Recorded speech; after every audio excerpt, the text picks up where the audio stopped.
Bon, nous allons commencer la lecture commentée du livre Le chemin de la vie, écrit par le professeur Zacharias Fomoun. Nous allons lire des paragraphes et nous allons faire des commentaires dessus. Donc, tout ce que nous allons dire n'est pas identiquement ce qui est écrit à l'intérieur, mais nous allons lire et faire des commentaires. Nous commençons par la préface. Ce livre est le premier d'une série de 14 ouvrages traitant de la vie chrétienne.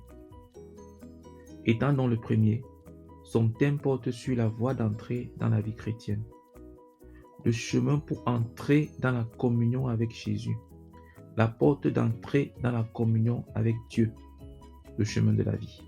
Donc, le livre, l'objectif du livre est, n'est-ce pas, de présenter la voie d'entrée dans la vie chrétienne. Comment est-ce qu'on devient chrétien? C'est ça l'objectif du livre. Je continue la lecture. Il est spécialement fait pour t'aider à trouver le Seigneur Jésus. Il est écrit pour t'aider à entrer dans cette vie qu'il offre gratuitement à tous ceux qui se tournent vers lui. Ce livre est ton livre. Lis-le. Rencontre le Seigneur Jésus.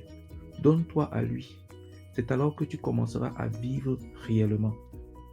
Pendant que tu en commences la lecture, nous t'encourageons à aller jusqu'au bout et à répondre aussi aux questions qui te sont posées à la fin de chaque chapitre. Notre prière est qu'à la fin de cette lecture, tu puisses entrer dans une relation vivante avec Jésus. Et alors tu pourras aussi dire, Jésus est mon sauveur. Que Dieu te bénisse. Yaoundé, le 27 mai 1982. Zacharias Fomoun. Boîte postale 6090, Yaoundé, Cameroun. Donc ce livre a été écrit, comme je l'ai dit, pour pouvoir te permettre de donner un moyen d'entrer dans la vie chrétienne.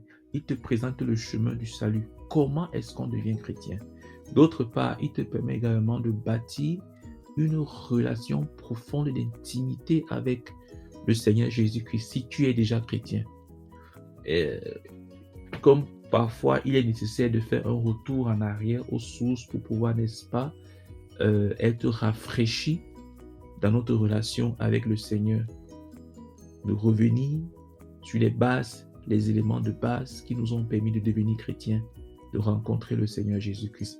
Donc ce livre va te donner les fondements de la vie chrétienne, les fondations de la marche avec Dieu. Comment est-ce que on devient chrétien? Sur quelle base est-ce qu'on se connecte à Dieu? Ou alors sur quelle base est-ce qu'on est sauvé? Bonne lecture. Que Dieu te bénisse.